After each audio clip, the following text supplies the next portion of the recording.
and welcome to this brand new episode of Newsmakers. This is a very, very special episode because we are here celebrating International Women's Day. And I'm so very honored and elated to be sharing stage with two very gorgeous women. They are here to share their success story. Their story is going to inspire all of us who are watching. And here, my dear women friends, this is an episode that you need to concentrate upon because I'm sure there's going to be so much that we learn for new mothers, for those who are working, for those who are leaders in their industries. Please stay hooked and do listen to this interview.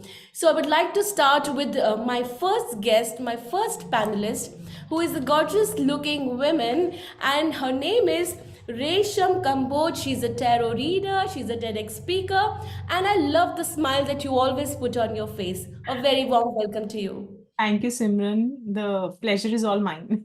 And another gorgeous smile that I have, and you carry in an aura of positivity that I have to tell you. We have our next guest, Dr. Jayshree Om. She's a Vedic Vāstu expert and she's a geopathologist.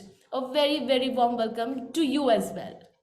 Thank you, Simranji. Thank you, Hindustan Times. And we're really honored to be here today, to be part of this. Thank you so very much. So let us start getting inspired, and I would like to go to Resham here. Resham, you look to be very young, and I'm sure you are a young person, and I know that you are a woman. I know that you've just received your TEDx, memento. You've just been a speaker as well. You are a tarot card reader, but reaching to this level is never so easy. Handling so much, so many roles at one point of time. Living your dreams, also taking care of a family is always not that easy. Please tell us, we would like to get inspired with your story. So thank you for your question, first of all. Yes, it's never easy. I think it's never easy for anyone. But then it depends on us what we choose, right? Either we choose to quit on our dreams or we just choose to pursue our dreams. So I'm the one who pursued. And here also, I've got a very big human support, which is by my mother. And I think I couldn't have achieved anything without her. Why I'm saying this? Because see, the prime responsibility of taking care of a child, I have a 4-year-old daughter, is of a mother. The prime, no matter how much we debate upon it, this is the truth and this is the reality, है ना? Carrying the child se lekar, the prime responsibilities of a mother. But now when it's the prime responsibility of a mother, and then I have to do a lot of things like entrepreneurship or, focusing on my career. So it becomes very challenging. So here also, like, my mother played a very important role taking care of my daughter and honestly took off a lot of workload from me, like of taking care of her. Apart from it, it is very challenging for a girl, like, finding a good daycare facility or finding a good nanny or taking, care of a child simultaneously. So it's never easy for anyone, no matter what you do, no matter what gender you are. Yes. The thing, it all starts here. Aapko mindset rakhna hai, and then you will just reach there. Exactly. Yeah. So good to hear. And you've told us a very important thing for all the women who are watching. Now, Right. every time on these interviews, I've been telling my women viewers here that there is always a takeaway in every answer. And here that we get is that you have to, this is where it starts. You have to channelize your mind. You have to tell yourself that you are doing your best. Now, coming here to Dr. Jayshree, I would like to know, you are a Vedic Vastu expert. It's a big term, and also a geopathologist. Now, here, you've had your journey of being here into this life. I can also see that you're a TEDx speaker. I can see the momentum behind you. Also, it's a great thing to achieve being on such a great platform. Yes, it's a great achievement in itself. Now, you are a leader in your own field. I would like to know, how has this journey been till now? What all have you achieved, and how do you feel about it? The journey has been very, very smooth, I would say. If I keep aside my health issues, my finance issues, and my little, I wouldn't say mental issues, but yeah, I've had my share of downfall as well. But otherwise, reaching to the a point where I'm an author has been very smooth, because 10 years back, somehow I realized that when I'm taking the responsibility on my head, it becomes very challenging.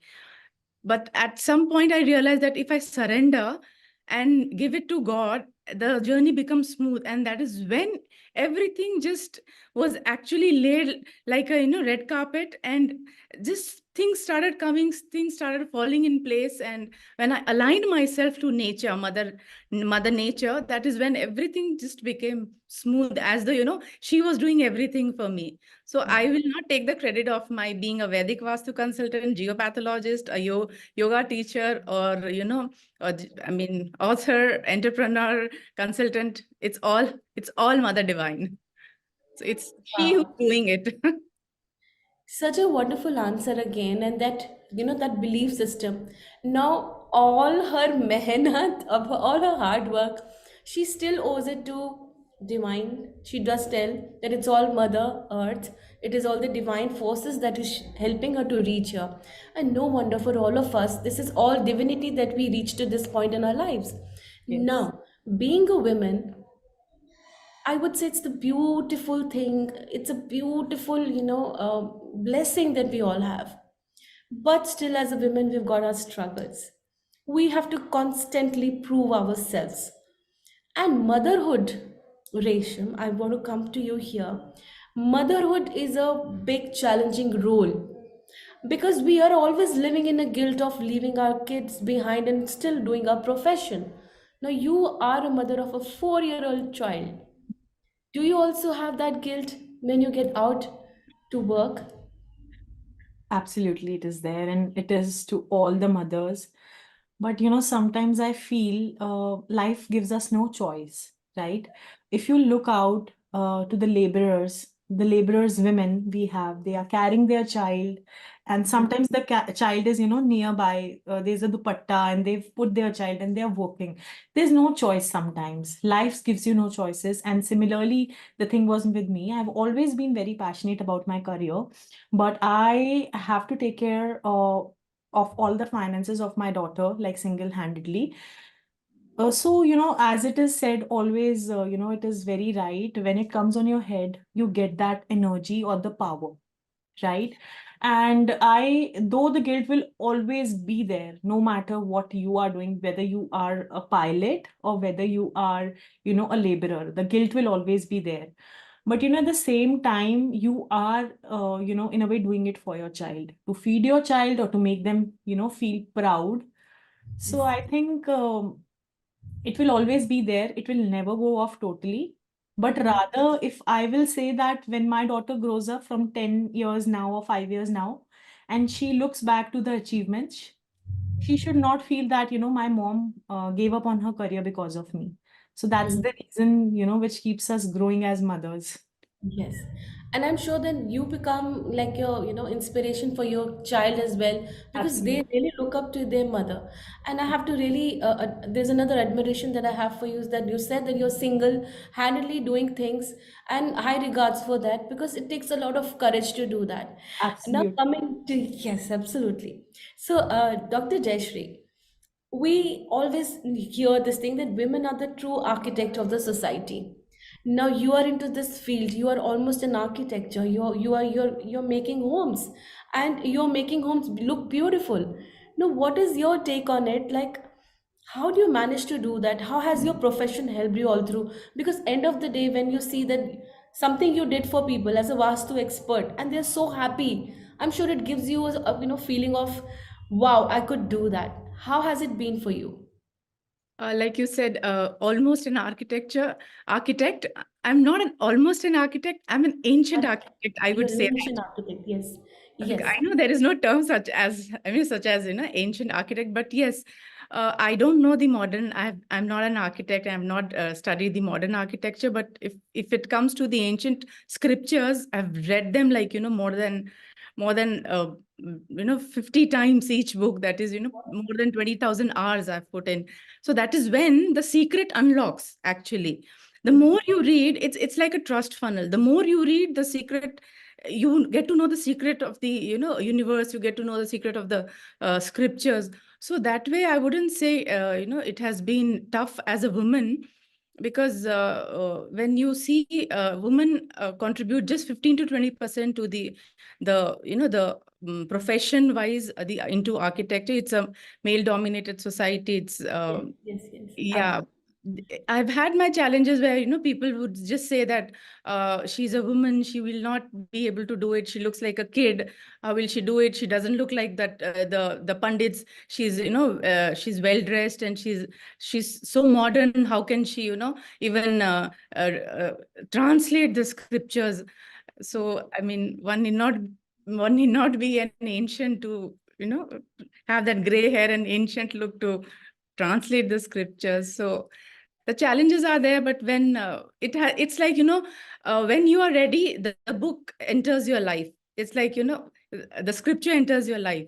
So when the people are ready, the scripture enters their life, and even I enter, and the divine intervene happens, and they get the result. So the result is done by the work is done by the Vedic Vastu scriptures, and the result is what the people get. But when we do it, we don't see as an outcome. We just have to do our job, like Bhagwan says. No, Shri Krishna says that just do karma. You don't have to think of the result. So that's how I've taken it, and it's been beautiful. I mean, I just love my scriptures. I love my profession. Yes, I'm sure. And that really reflects in your personality that how much you love your work and how much you really believe again in divine forces. Like you said, then if you really wish you can carry it off, still being in the male dominated society, and then you could make your mark. You are here and then you're making people houses beautiful. That's superb. And this is In really fact, great. I'm making their homes divine, Yeah. They're divine homes, because the Yes. architecture principles, the ancient principles are so much. So, I mean, they are like, all maths. There's no superstition or anything. So they're divine homes, basically. Absolutely bang on. I'm sure that you are making their homes divine, and this is such a divine work. Every time we see in any profession, there is a divine intervention for sure. Now, here, since we are celebrating Women's Day, I would like to be very women centric. I would like to come back to Resham. Resham, how do you manage to look so gorgeous all the time? How, what is your success mantra of happy, being healthy, being mentally happy? And I would really like you to inspire all the women who are watching. There's so much struggle, so much, but still being healthy. Again there is a question added to it. No, being healthy, like there is also one tag that you have to look very good. There is a tag like you should look sexy all the time. Does that hurt you, or does this come to you every time? And if yes, how do you manage it? Be very honest, the beauty definitely comes from your actions to start with. Yes, I'll talk about the external beauty as well, but the beauty comes in our actions definitely, how we are to our society, how we are to our children, how we are to the people around us. So I think nothing beats that. Apart from external appearances, I think one should always be, presentable, well dressed, and, even if no one's watching. Even if no, yes, we are relaxed in our pajamas and everything, but I'm saying otherwise, like we should be well groomed for ourselves. We should have we should go and take a hair spa just because you should feel good about it. Not that your hair will look good a certain way. Yes, that's an add-on. But I always believe that, carrying a small, smile on my face always does the job.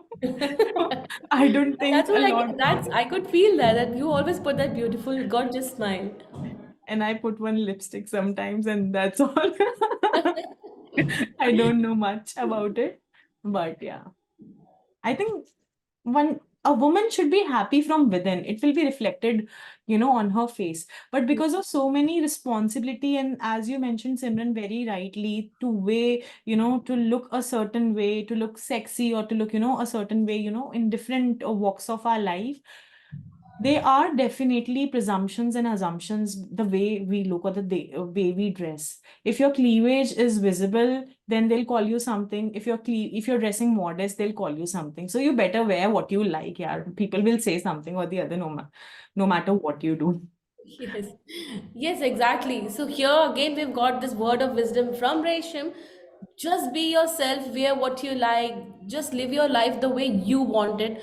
And on this special day, I would just all of you to really realize and take a pledge again that we want to live our life on our own terms, be it however. Now, I would like to speak with Jayshree.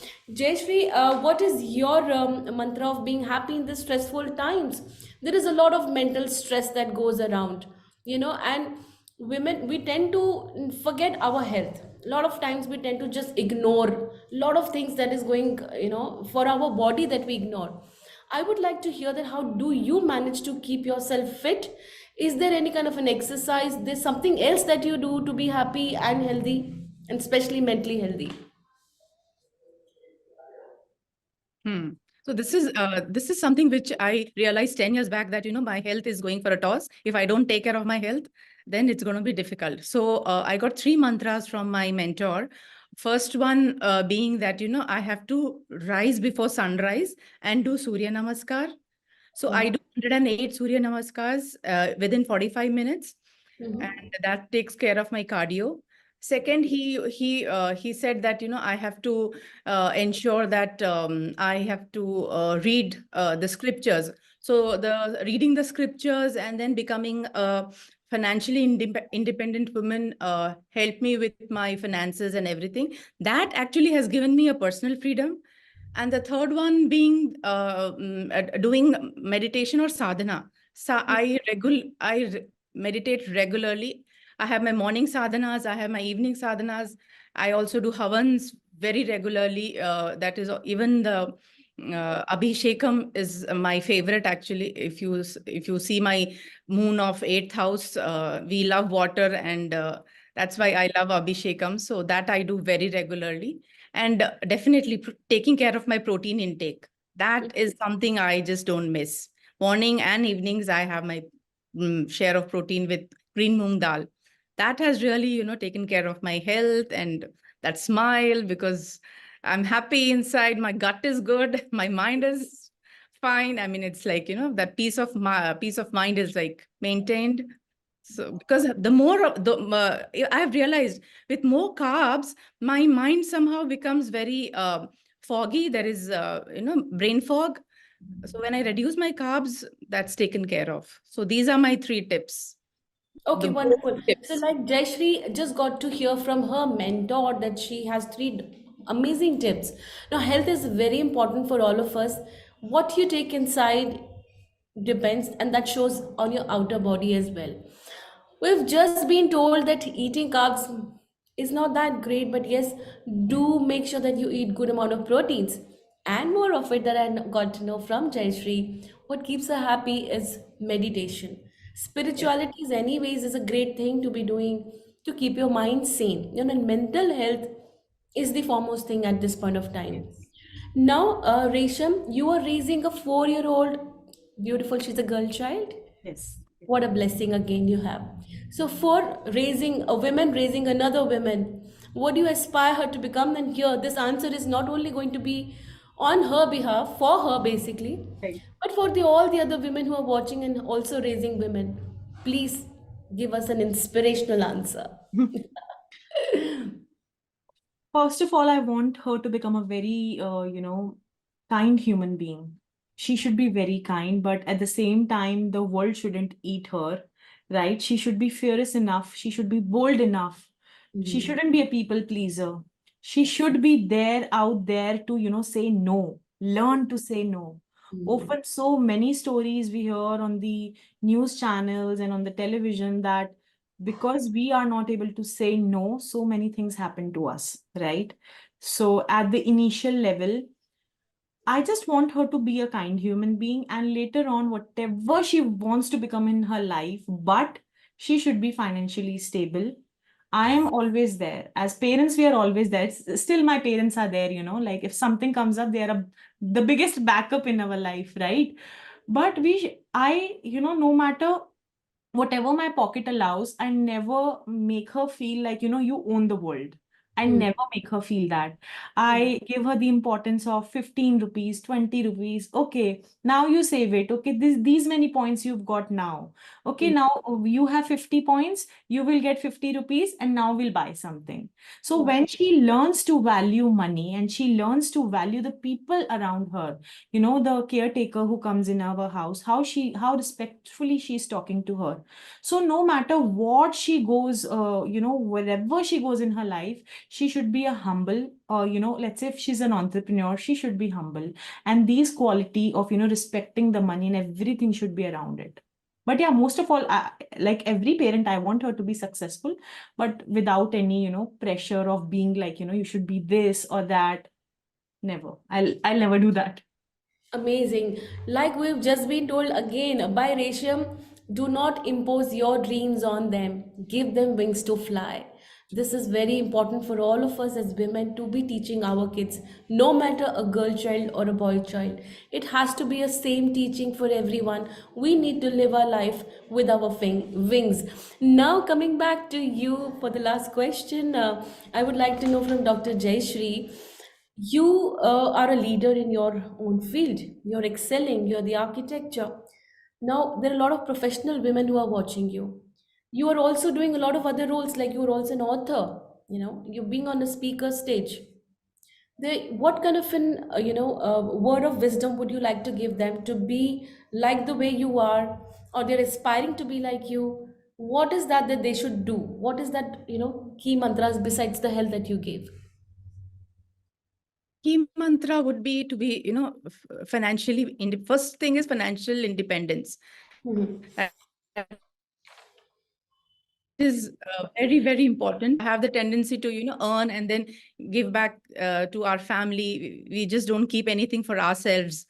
Uh, but I think there you need to have at least, 20-30% savings for yourself for, you never know. So that's one key thing that, every woman should, uh, you know, So take you care say of. that financial independence is very, very foremost for all of us. Very, very. It is Uh, supreme. yes, it is. I mean, I have seen it because we are, whatever said and done, we are into a patriarchy system, and it Yes. is deeply rooted. And who actually pushes it?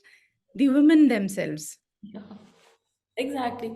We are always so dependent that we just forget to take our own decisions. And you Yes. said it so rightly that it is important to be financially fit. Because if you are financially fit, of course, that will make you mentally fit. Very, very true. Yeah. So that's one key mantra. Just one mantra I would like to give is to be financially independent. And since you being financially fit, do you enjoy everything that you dream of? Like if you wish Oh, to fly, if you wish talk to me travel? about it. I am just everywhere. Every month I travel. I go to the Himalayas. I go to, I mean, I was in Australia just last month. I bought whatever I wanted to. Otherwise, Wow. the family is like, no, no, no, don't. This is too expensive. Don't buy this. Don't buy that. Nothing. And my son wanted to just buy whatever. I mean, I was like, just no boundary, nothing. Just fly Wow. high. But Wow. I mean, it's like, your sanskaras are there. You know where to, have your boundary, you know where to just draw that line. Mhm. So that's important. But What yeah, a fly smile that we high. just saw. What a smile that we just saw on your face the moment you told us that I enjoy everything I want. Now, this financial stability has given you this power to just go beyond barriers and live your life to the hilt. I see this in you that what makes you happy is just be yourself, and we've been thoroughly saying the same thing, my dear audience, my dear women friends. Be yourself. It's the time. Realize it that we need to live for ourselves. We need to be financially independent. We need to be mentally healthy. Not being voluptuous as always, but yes, stay happy inside. Attain that, achieve that. However, put yourself first, and self love is the foremost thing that we need to achieve. I would just want to say thank you to both my panelists here, both the gorgeous women here, for making this time out from your busy schedule to be here on Newsmakers Talk Show, a very special Women's Day celebration that we are doing. We are celebrating each woman, And I would like to say to both of you, you both are leaders and you both are such celebrated women in the society. Thank you for being here and bestowing our platform. Thank you. Thank you, Simranji. Thank you, Reshamji. Thank you so much once again. And my dear lovely audience, I am going from here, taking off from this interview with a heavy heart because I loved talking to both of them. And I really wish that I could go on and on. But I too have my reservations here. I am now going to say goodbye, but I promise that I will be back with my yet another dynamic panelist of women sharing their success stories, they're sharing their love stories, and whatnot. But yes, the idea is to inspire all of us. Here's Simran signing off, but I'll be back. So stay happy, stay blessed, and stay loved. Self love.